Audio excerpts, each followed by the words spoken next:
My skin is black. What you looking My at? skin is black. I feel so good to be black right now. What you Welcome to episode 150 of the Black in Fashion podcast. We are back with season 5 and our 5-year anniversary. We have now been running this podcast for 5 years, so it's a celebration, y'all. And of course, everything looks different, and I hope that you guys recognize that.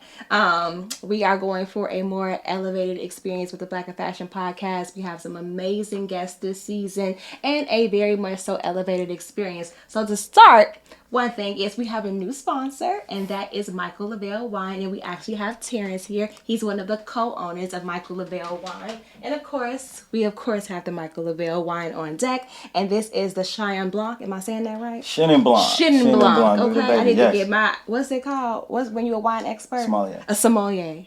A sommelier. But you are an expert in your house. Right. That's True. how. Yeah. You're an a sommelier expert in your house. house. I love that. Yeah. So we're gonna talk a little bit about just Black-owned businesses as a whole, small business ownership, and of course how the luxury wine industry and Black luxury wine industry correlates to the Black fashion industry. So we're gonna start off by just getting to know Terrence just a tad bit, where he's from, a little bit about his background, and he's gonna school us a little bit on the Black luxury wine industry. So Terrence, where are you from? Where'd you go to school at? And how did you get started in the wine business? Absolutely. First, I want to say thank you for having me here, Lenise. I'm incredibly honored to be here and for it to be episode 150. That's super exciting, right? You are hustlers, so I appreciate this. I am originally from Chicago. I was born on the west side, but raised on the south side of Chicago. Went to school at Ray Elementary in Hyde Park. Okay. Went to De La Salle on 35th in Michigan, and then ultimately went to the greatest college on earth, which is Howard University. Okay. Right. I And was there, gonna say something smart right there. I'm like, no, I ain't no hater. Wish I went there. I'm like honorary Howard Bison. Yeah, and we listen, and there's many of y'all. You understand? Yes, we embrace y'all. There's some people I see at every homecoming didn't go there, and that's okay. That's okay. We love that. Went to Howard University, which is obviously in the heart of Washington D.C., and that's where I met my partners, and we formed Michael Lavelle. Where we formed Michael Lavelle. Okay, so it started back in college. Started back in college. Okay. I would just say it was groomed and developed back in college. Okay. I've always had a curiosity for wine. Wine has always been in my household. Okay. My grandmother loved wine, used to make her own wine. And as a child, we had the opportunity to participate in the mashing of grapes, right? Oh, nice. That she would make for her and her girlfriends. And that kind of served an inception, right? As I got older, been able to recognize wine, appreciate wine, and then finding a group of guys who also had this same curiosity about it, right? When you travel the world, you see how wine is appreciated and accepted in other cultures, and you're going to Michelin star restaurants, or you're going to these celebrated places, and you are able to appreciate how they have curated their menus, right? How they paired it with certain meals, and then you kind of come back to where you're from and like, oh, I recognize that grape, right? I understand that this pairs well with seafood, and we created a community around that, a brotherhood around that. If you will. Me and my girls, I definitely say that's a thing. And I love the fact that how drinks and fashion completely correlate together. Oh, well, it's not hard. Especially wine. Yeah, it ain't hard to get folks Especially to wine, because that is like a thing. Like, we're going to go wine tasting. Yeah. Wear your best outfit. Yeah. Where we're going to take pictures. We're going to clack our glasses together. Make sure your outfit is in your glass and all of that. So that's like a really big thing. And I like going to like wineries in like Long Island. I wouldn't say I had an appreciation for it in Chicago, but since New York is like such that big old melting pot, I've gotten more of an appreciation for wine, and now I was like, I almost don't go to sleep without it. Like, I do have a glass of wine every night. And somebody told me yesterday, like, you like to have your wine? I was just like, I do. Yeah. I don't know what you insinuate. You like your wine, huh? Yeah, I do. Yeah, actually, I do like it. It calms me and it puts me to sleep sometimes. Yeah. So I enjoy that. As you should. I want to talk a little bit about this 1% of basically being like not that many Black-owned wines. So what is that like? Like, is getting into the industry or like trying to navigate through it as being a very low percentage of Black-owned companies? Is it hard? Has it been challenging? Have you faced a lot of obstacles and challenges throughout the journey? Do we have enough time? Right, I'm not sure how long that episode is ago for me We to got time. dive into all of what is required to be a wine label, and then you add the minority, right, being black or brown on top of that, a wine company. So I'll take a step back. When we created Michael Lavelle, we were in time announced to be the youngest black-owned wine label in the world. Amazing. All right. When we started that wasn't an accolade or a title that we were pursuing or seeking, or that we had any knowledge of, that it could be attained. Okay. As the business continues to mature and we are getting placements on Michelin star restaurants and celebrated establishments across the world, nation rather, what was soon discovered is that it's not that we were the first to do it, right? It is that we were able to navigate the barriers successfully to be featured on those menus. It's not that there weren't, wine companies who didn't make great wine before us, but there's so many steps and traps and so much policing, regulation, red tape, all these things, from making the wine to making it a great product to having a representation for it to be distributed to ending up on the shelves or as an option for people to drink. And that is where, as a black entrepreneur in this wine space, we have we have not been afforded the opportunity to have the proper representation. So when I think about the 1%, it's a twisted number. It's not that we don't exist. It's that we don't have the proper representation for you to discover more wine in Chicago, right?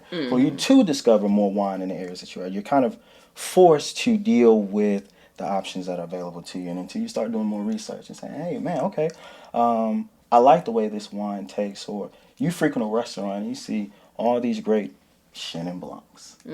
All right, and you go home and you start doing your research around the story around why this winemaker made that wine. And then you get curious, like, wow, are there any other winemakers that look like me in this space? And then you'll start to understand that they do exist. They are just not readily available for you to consume because of laws that prevent it. Would you say that it's a little, I ain't gonna say easier, but would you say that it is, I'm gonna say easier when you have partners? Because a lot of times when people go into certain businesses, they go in by themselves. And how you have a partnership, because statistics show a lot of partnerships in business, they fail first before actual, like, people who do things by themselves. And how have you been able to work in this small business setting, having to consider multiple owners?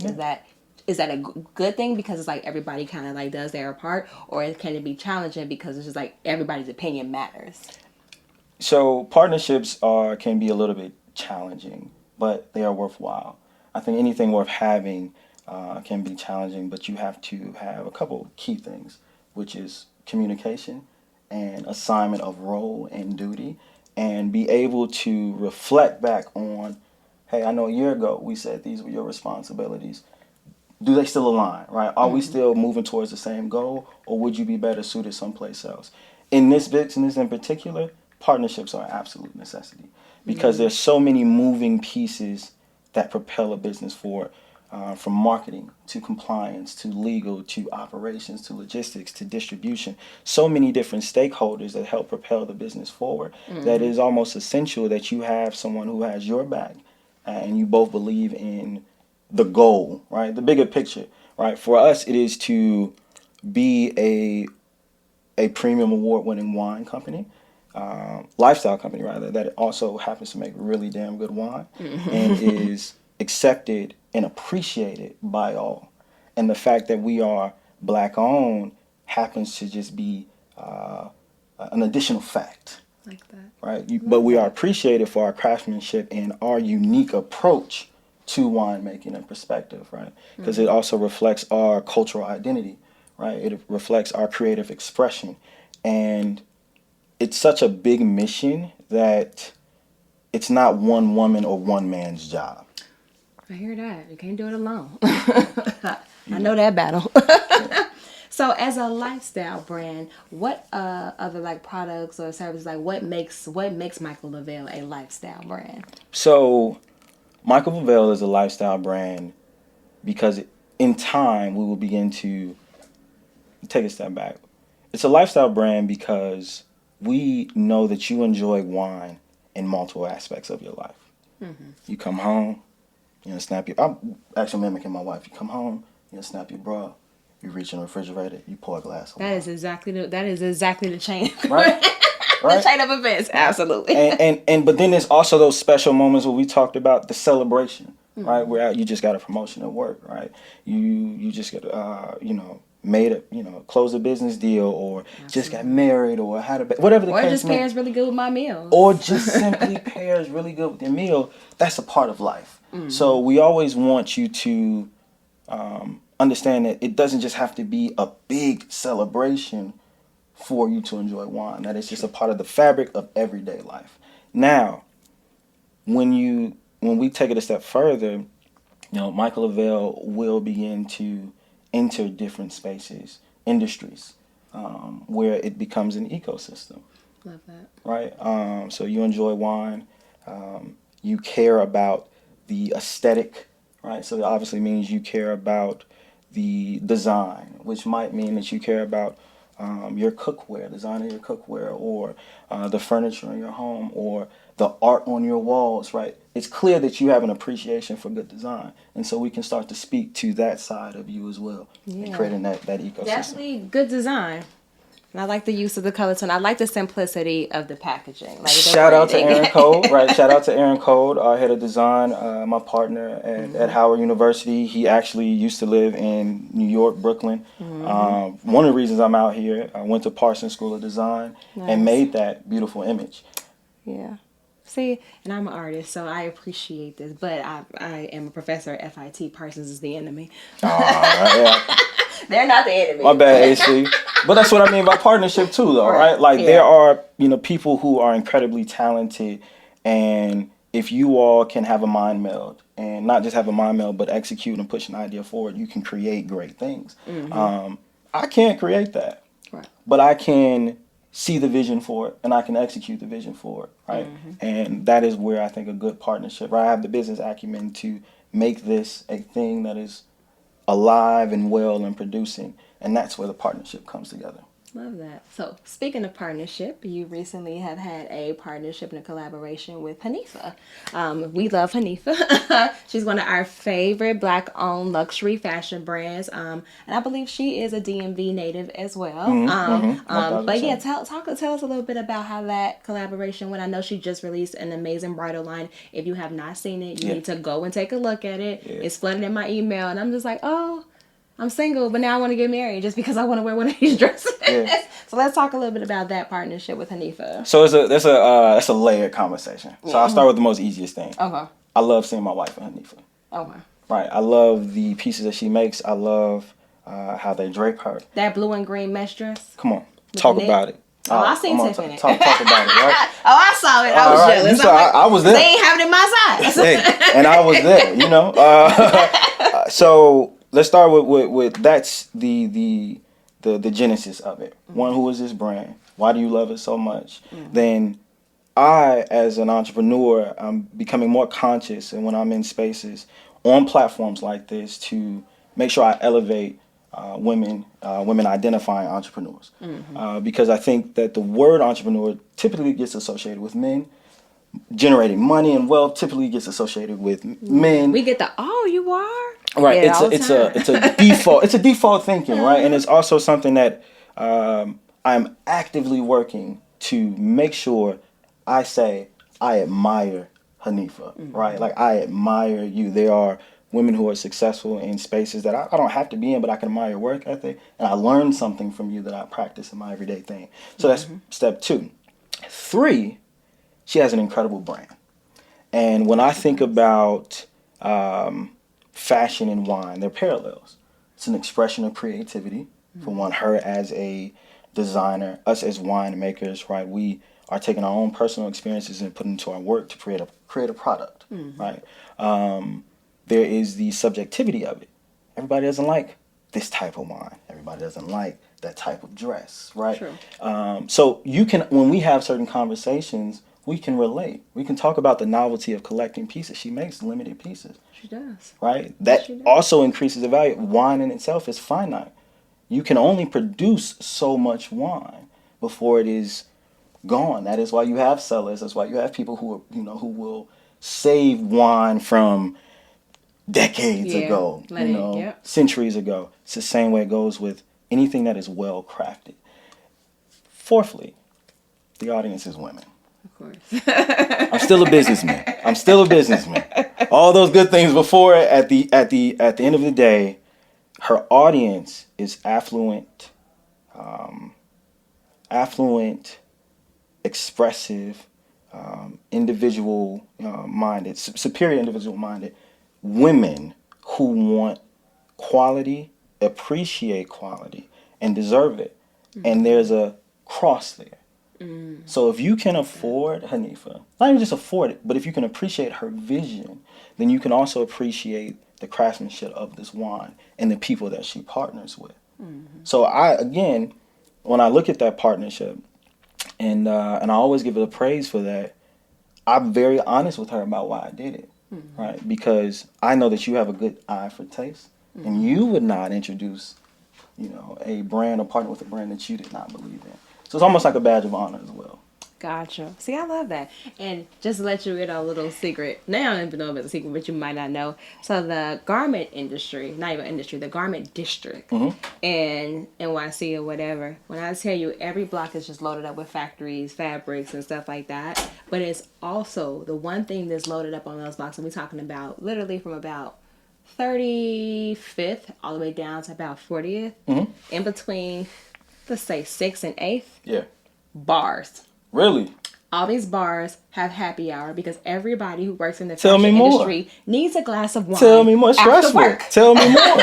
After work and on lunch. Okay. So the thing on lunch is definitely frosé or rosé or something like that, and then there's always some type of happy hour in the lunch block. So I'm one of them. Like when granted I'm in my studio now, but when I work there and I'm often there, like running errands and stuff like mm-hmm. that, I'm stopping at the bar and I'm having a glass of wine in the middle of the day. Okay. And then I'm going back at the end of the day. Okay. Then you meeting with clients but that's it's like a thing because everybody in the garment and the fashion industry are drinkers and mostly wine because okay, I still got shit to do tonight, so I ain't gonna go crazy. They ain't gonna go for the vodkas and the what's those called? Like the more of the spirits or mm-hmm. whatever. They're going for the wine because it's going to give them exactly what they need. And then mm-hmm. they can end up going back to work because it is very stressful. But yes, that area right there is perfect. And there's 5 bars on every block. Okay. Every one.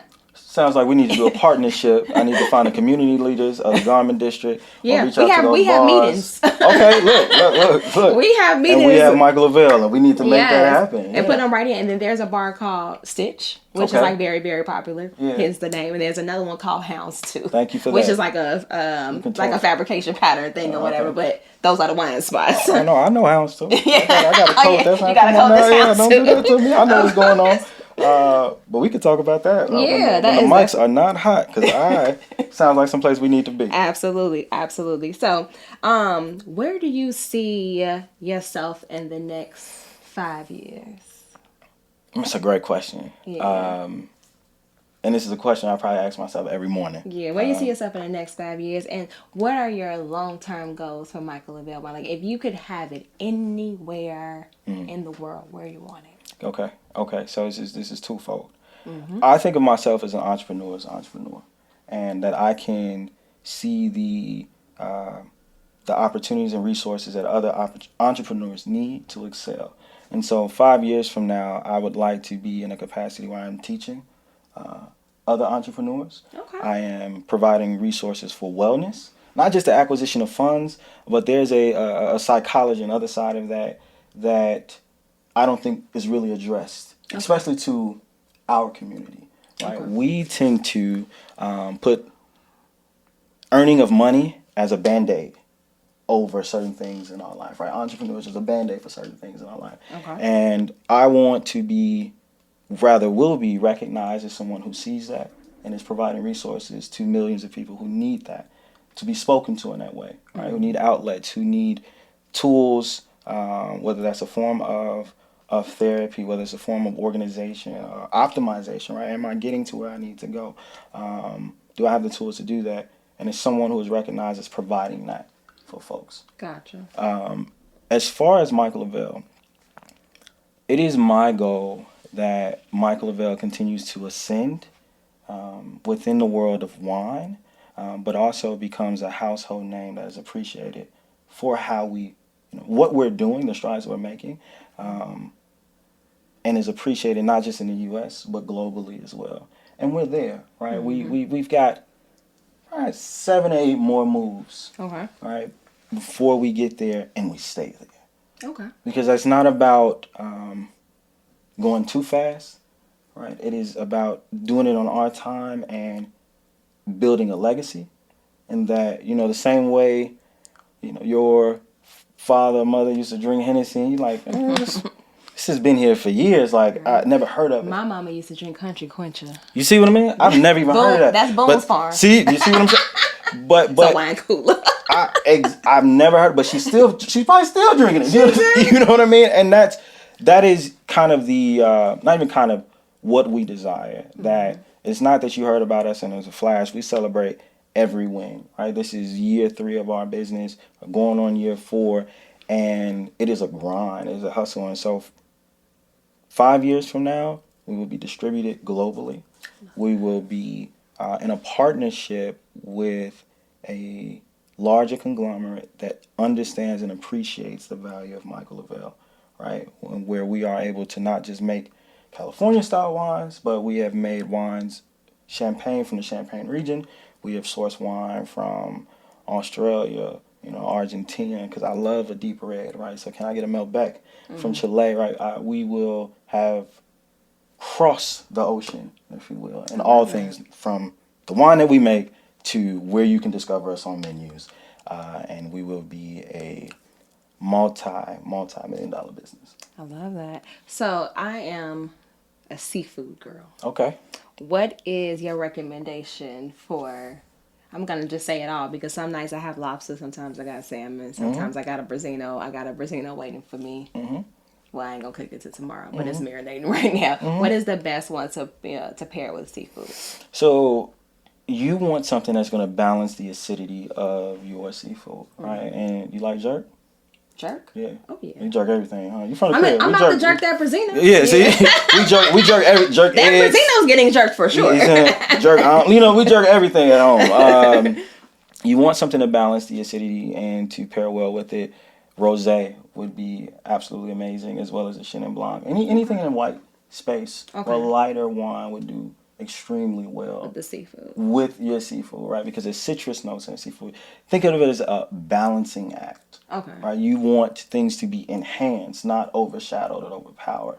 And so you would want the delicateness of that white or rosé wine to still pair well with the spice of your jerk. Oh, right. Okay.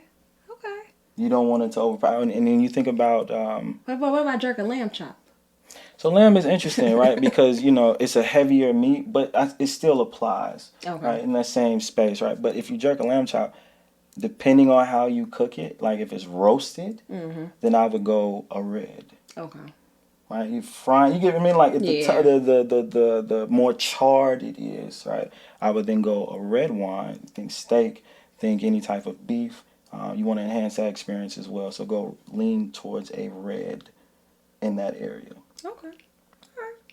I need to stop by the store. I didn't have a chance to get that today, but I'm going to have to go ahead and run by the store. I'm going to give me a red. Okay.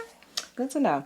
All right. So as you move into this space and you establish more partnerships and stuff like that, we also see a lot more people in the celebrity space that are now tapping into. Here you go. It's my favorite question. I know what you want to do. They're tapping into this space as well. What are your thoughts on the celebrities and the people in the entertainment industry that tap into this space? All right. Here we go. Here we go. I have some, when it comes to celebrities in anything, but in particular wine, right? I, on the surface, just have really one question. Do you have an appreciation for the practice of winemaking and all that goes into it because you care? Or is this an opportunistic thing for you? Because PR driven. PR driven, right? Optic driven, quick money grab. Because there are hardworking people in this space who deserve, real business. And then there are consumers who deserve quality products. And sometimes when you have a certain celebrity, can we cuss on here? Yeah. Bullshit sells. Right? No, it does. It does. Right? It does. And there are brands who spend years crafting what it actually means to be luxury. There's so much integrity and practice that goes into that bottle that gets ignored, right? Gets pushed in the back of the shelves because they don't have celebrity tied to it. Absolutely. Now, it's the same way in fashion. Exactly. It's the exact same way in fashion. And then I think that word luxury is starting around a lot. Just because a celebrity's name is attached to it does not make it luxury. Yeah, you know, I've had some celebrity stuff, and I'm like, oh, this is bullshit. Yeah. Same way. Same. And then even in the apparel industry too, like somebody comes out with a line, and I'm just like, no. So, don't even get me started. That's so there are brands, that I can think of now that I look at it from a different lens, right? You might see a celebrity and say, hey, I'm going to buy it. I take a step back and say, who are they working with? Where are these grapes coming from, right? Let me do a little deep dive here. And the brands that I actually like, right? Like I love that Issa Rae is involved in this. You know, when Insecure was on, they used to have the wine downs, and I know that she has appreciation for wine, and I know she would not put her name on something that was not quality. And I had the wine; it's absolutely amazing. Yeah, I had it last night. Someone that from afar too, you might look and say, all right, there's Mary J. What does Mary J know about wine? A lot, actually. The product is actually incredible. Have you had Deborah Cox yet?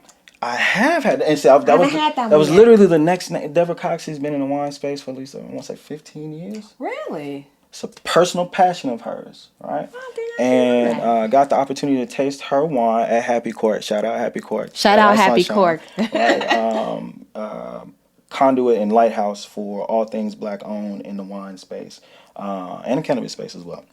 But had an opportunity to meet Deborah Cox and taste her wine and listen to her story because all of that matters. And she has a genuine, all three of them have a genuine belief and practices when it comes to wine and wanting to see the world drink quality wine and identify with it. So if that ain't what you're doing, I can't support it. Absolutely. I don't shop no other store but Happy Cork. See? I am like, and I posted about it earlier that buying black is a lifestyle. Yeah. And you have to be intentional about it from what you wear to what you drink. See? Like, literally to what you eat, to where you go, where you support. That's me. And they always say that's something, Niche, you black as hell. I got one friend that's always like, you black as hell, because I come somewhere, I'm like, is that black on? And I'm talking about outfits. I'm like, and they like, no, shit, I knew he's gonna get me, so at least I wear my bag. My bag is black on, because I'm gonna come after your ass. And I'm like that, and I'm like that, especially with my friends. I'm just like, is it black? Is that? Right. Oh, okay. What we going to eat? Is it black on? Yeah. Oh, okay. No, we're not going there then. We're going to go somewhere that's black on. Yes. So that's just like a thing for me. And the same way with literally everything I put on my body, from my moisturizers to like what I use for my facial products. Like everything that I use is black on, and I keep it like that. I even found a black on tissue paper company, like toilet paper. I love that. Like I'm like I'm very intentional with all of those things. Like, and I think that as a people, that is the way to keep that black dollar circulating, is by being more intentional. I put up a post recently. I said, how much of things on your house are black owned? And I said that I'm at a good 80%. Yeah. And then people were writing in the comments, stuff like that, and they were 30, 40 and stuff like that. It's like, but I'm trying to get better. But I saw that in some people trying to get there, you know, but sometimes people just don't know where to get stuff from, you know. But I'm an advocate for like, well, you can go here for this for his, over here for this, you get this here. Happy Cork, I am literally, they need to hire me as a brand ambassador. Because the way I be, but they promote my business in there too. They got all my cars and they're really dope. But I be on there. I like every time I'm like, you in a Happy Cork? You been in Happy Cork? You been in Happy Buzz? Oh, you ain't been there? Okay, you need to go there. Okay. And I'm going to drill it into your head until you go there. Like, it took me to get my neighbor to go there. I think I told her 7 times. And it's like, it's not that far from my house. Like 7 times before they actually went. But It's just being intentional like that, and look. and honestly, I hold people accountable. I'm just like, you still going with it? Yeah, stay like What? that. Stay persistent, because we only learn through repetition. Absolutely. And we need guardians like yourself to be persistent and patient. Yeah. Right. I want to finish a thought though, because you actually said something. It's actually bringing together partnership and celebrity. Right. We have always, especially more frequently, been approached by celebrities to partner with Michael Lavelle, and I've always been a bit hesitant because I need to understand the genuine, nature. Do you actually know what business you're getting into, or does it seem sexy or attractive? Because I don't need your money, so there has to be something else about this partnership that makes sense, is going to help us propel forward, right? And so if you see me with a celebrity, right, or you see me and I acknowledge their appreciation for wine, that's coming from a genuine place. Because I don't allow us or myself to be associated with anyone who does not have a genuine appreciation for the industry I love that we are in. Furthermore, just thinking about partnership, all money ain't good money. And it can be hard as a small entrepreneur, especially a black one, where we're not getting the resources at the rate of some of our counterparts, to deny money from certain folks. And it takes a certain level of discipline to wait, and resilience to wait for the right type of partnership to come along, right? Or make that smart business decision. And speeding up to being black owned, there's so much power in being a black owned business. I think it's such a personal thing for me, black entrepreneurship, being black owned. My father is an entrepreneur, right? My grandfather was an entrepreneur, right? So it's in my DNA. I am influenced by entrepreneurs all the way around me, but we also wear certain hardships that others can't necessarily see or identify with. One of those things is being black owned, right? Some titles that are placed on us. When we create things, we're creating things to be enjoyed by everyone. There's certain stigmas that come with being a black owned business, as if you make this to only be consumed by black folk. Well, why no other company has to give that disclaimer, right? No, we make this for everybody, but for whatever. That happened to me too. Wiring happens in the brain. Yeah. I did a seminar. They're like, "Well, do you only cater to black people?" I'm like, why does that come to your mind? I don't. I was like, "Why you?" I said, "No, I can make clothes for anybody. Like it doesn't matter." But I was questioned by the people that was hosting the seminar, and I was just like, I got irritated really fast. I'm like, "No, it's not." But I mean, clearly those are my customers, and a lot of my customers. But it's not just for them. I'm a factory. I can make anything for anybody. You know? It's the same. It's the same. I liken it to the same thing of, why do HBCUs exist? It's like, read the damn room, right? You know what I mean? Like, ask yourself that question. Why did they exist, right? Why do they have to exist, right? Because we weren't given the opportunity to go to the same college as your grandparents or parents, right? So we had universities were created for us to attend so that we could have an education. It's that same kind of. Let me take a breath here, right? Let me not lose my patience and explain it to you. But back to black entrepreneurship and black business, it is a very powerful thing, and I want to continue to be, for the rest of my life, be an advocate of it, but also teaching us basic business. When I talk about putting that bandage on, we go straight to, I got a business, right? Support it. I know it all too well. And right, you lift up, what's going on here, right? How do you balance your books? Where's your P&L at? Do you pay your taxes? What's your customer service like? How do you respond to problems? Because problems are going to come up in business. Absolutely. What is your protocol for that? And did someone even teach you how to navigate those things? I had a standard operating procedure. Come on. What are your brand guidelines? Because in the beginning, we're all just trying to survive, right? We're all just trying to make it work. And if you don't have someone who says, hey, it's okay to realign, be introspective, recalibrate, right? You won't win like that. Right, absolutely. And discernment, that's my last thing. My grandmother always talks about discernment, the ability to know what is for you and what is not, right? And if, I'm a God-fearing man, I grow deeper into my faith every day, and I tell my wife all the time that I want to do things through the lens of God. Right, like from managing my money, from how I talk to her, from how I show up in certain spaces. Right, is that God? Like, not to be like overly religious, but in that I recognize humanity and I empathize with people, and I think that's something that every businessman or woman should have. I love that. So we have a segment that we do as we close out our show. And it's called... No, don't tell me it's over. It's over? I'm having such a great. I'm just getting started.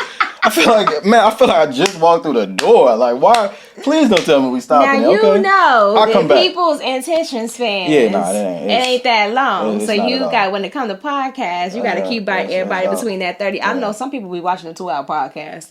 I don't No, know who do it. I think Joe Budden has 2 hours. Yeah, it's crazy. But ours is like 30, 45. Drink Champs episodes 3 hours. Yeah, that's too long.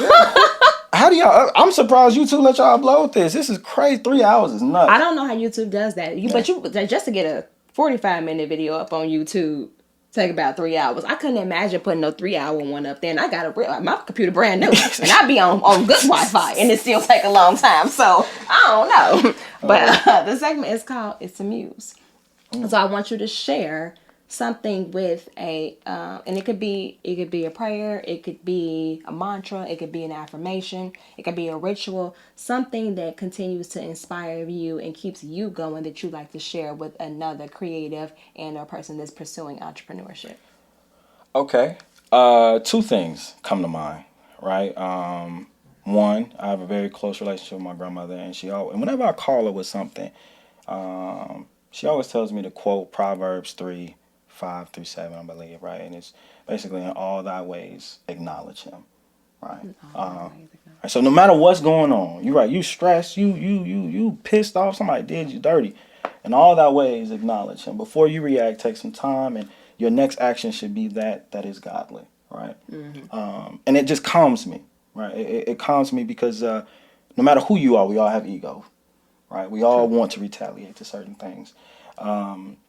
And I would ask entrepreneurs to think about how they would want to be treated in that space, right? No matter if you are in a position of power. And entrepreneurship is going to mean different things to different people. I'm talking about the people who understand the cloth that I'm talking about, right? The second thing would be the ability to pivot and the understanding of impermanence. I just came back from a trip from Bali, and there was someone who was spending hours, basically, drawing in sand. Beautiful designs with just different colors. It was red, blue, like literally painting portraits, right? And what the tourist was telling me was that they will spend hours, days, weeks crafting this only to wipe it away because they practice the discipline of impermanence, that nothing in life is permanent, and to appreciate it while it is there. And as a businessman or woman, you need to understand that change is going to happen. Right? Be prepared to pivot, right? And appreciate the journey of entrepreneurship. Don't get so caught up on where you're going. And that's a mantra for life as well, though. Right. Appreciate what is happening right in front of you, and don't be too fixed on what lies ahead. I love that. That just shook it in me because I'm just like, do I need to pivot? Okay, and it's okay, right? Like, starting from zero is all right. It's such a daunting task for people sometimes, but it's okay to reset. Yeah, it's okay to start over. It's all right to start over. Yeah, yes. That's one thing I do make everybody's in my mentorship program. I make them write a pivot strategy. It's okay. So it's like, it's part of it. They're like, what that mean? That mean if shit go bad. Yeah. You gonna go over here. And cause shit hits the fan. We don't like to talk. We always think shit's gonna go well. That's not true, right? Shit is going to hit the fan. Yeah. And I know we're supposed to cut the camera off, but I'm gonna get this off. I am such a fan of people who have not struggled, but can tell you a real life experience. Oh, yeah. Not some shit they picked up in a book. Not some, they saw on TV, but like, I went through that. And this is how I overcame it rather.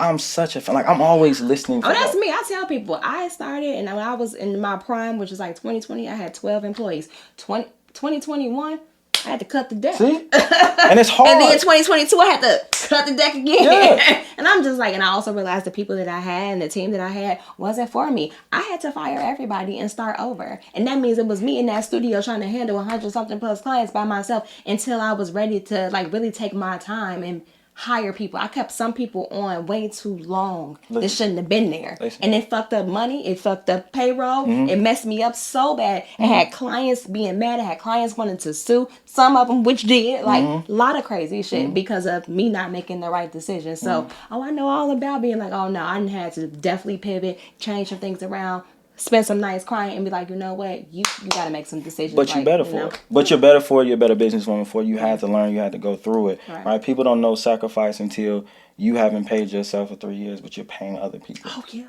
Right, but they don't see that. Everything looks amazing, but like no, on the back end, being a real leader and boss is making sure that everybody else has what they need, and you haven't seen the cent. You doing extra shit so that your life doesn't change. It has nothing to do with that. Absolutely. Right? But you have to go through those things to be a better business person. To avoid that, unless you're one of those people who can take heed to other people's experience. I'm not one. I was a kid. You told me it was hot. I still went and touched it. Right? So I understand how I learn things. Right? But I don't make a habit of repeating the same mistakes either. That's all right. That's to a fact. to entrepreneurship. That's a right? fact. Exactly. So make sure you guys go out and get you some Michael Lavelle wine. Make sure you shop at Happy Cork. We will have all of their information in the show notes, but if you just want to throw out that social media handle for the people that's just listening. Oh, yeah, absolutely. Sip Michael Lavelle is on Instagram. SipMichaelLavelle.com is where you can find us and you can purchase your wine. We also have candles and art for sale as well if you're looking to build your art collection, or you just want your home to smell good, or basically just want some damn good wine. Right. Michael Lavelle is available most likely at a store or restaurant near you. Right, and in the next episode, I'm going to have a candle burning. All right, as I like to say, y'all, stay black. Peace out.